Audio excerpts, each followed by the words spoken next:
heard the president's tough talk. Now we're hearing a reciprocal tough talk from North Korea's leader. This is via North Korea's news agency, KCNA. I'll read to you just some of the things he said. He said, "I will make the man holding the prerogative of the supreme command in the U.S. pay dearly for his speech calling for totally destroying the DPRK." That's a reference, of course, to North Korea. He also went on to say of President Trump, he is unfit to hold the prerogative of supreme command of a country.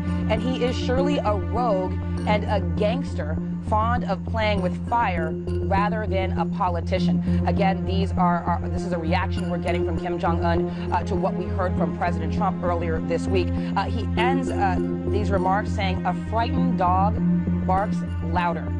So some tough talk from North Korea's leader in response to what we heard from President Trump threatening to totally destroy North Korea and saying that calling him Rocket Man, calling Kim Jong Un Rocket Man earlier this week, saying he's on a suicide mission. Allison Chinchar, please stick around. We're going to continue to monitor this story, and when we have more information about the Mexican earthquake, we will bring that to you as soon as we get it. Also on our Worldly Today, I bet you've never heard a speech like that before from an American president at the United Nations. President Trump taking the stage, addressing prime ministers and kings, presidents and emirs at the UN General Assembly earlier today. He laid out a muscular, even blunt, America First approach to foreign policy, saying the U.S.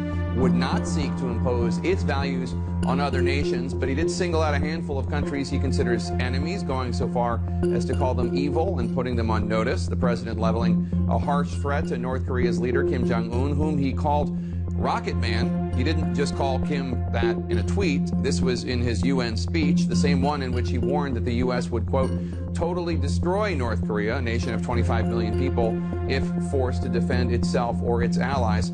Here's CNN Chief National Security Correspondent Jim Sciutto coming to us from the UN with the Trump Doctrine. Major portions of the world are in conflict, and some, in fact, are going to hell. In his maiden speech before the UN, President Donald Trump delivered a blistering attack on nations he described as evil and grave dangers to the world. If the righteous many do not confront the wicked few, then evil will triumph. When decent people and nations become bystanders to history, the forces of destruction only gather power and strength. The president giving the more than 150 international delegations present an upfront look at his America First foreign policy. As President of the United States, I will always put America first. He reserved his boldest threat for North Korea, vowing in unequivocal terms to destroy the country if it threatens America's or its allies' security. The United States has great strength and patience, but if it is forced to defend itself or its allies, we will have no choice but to totally destroy North Korea. Rocket Man is on a suicide mission for himself and for his regime.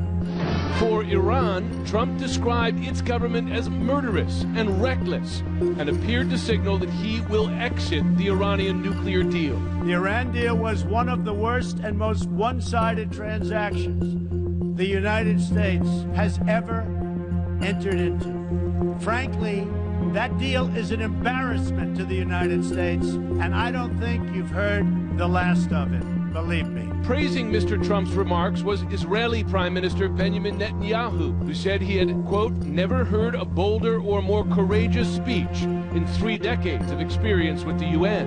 The president's address also taking aim on what he described as growing terrorist threats around the globe. The United States and our allies are working together throughout the Middle East to crush the loser terrorists. Beyond the threats, Trump's speech more clearly articulated the outlines of his foreign policy, including a drastic turn from a tenet of U.S. foreign policy for decades, that the U.S. will support democracy abroad. This is the foundation for cooperation and success. Strong, sovereign nations let diverse countries with different values, different cultures, and different dreams not just coexist, but work side by side on the basis of mutual respect. Of the many bold words in the speech, Jake, the threat to North Korea sparking really the strongest response. I spoke to a senior UN diplomat in the room who said that when Trump uttered those words, threatening to obliterate, this diplomat said, another nation, that the diplomats in the room were taken aback. It was, in his words, it felt like a wind had swept through the room, an emotional response from those present, unlike anything they'd heard from an American president before. Not to be lost in that, his comments about the Iran nuclear deal, there were those in the room who thought the president was going to withdraw from the agreement on the spot. He did not. The next deadline for him to recertify the agreement is October 15th. We'll see what happens then. Jake? All right, Jim Sciutto at the UN for us. Thank you so much.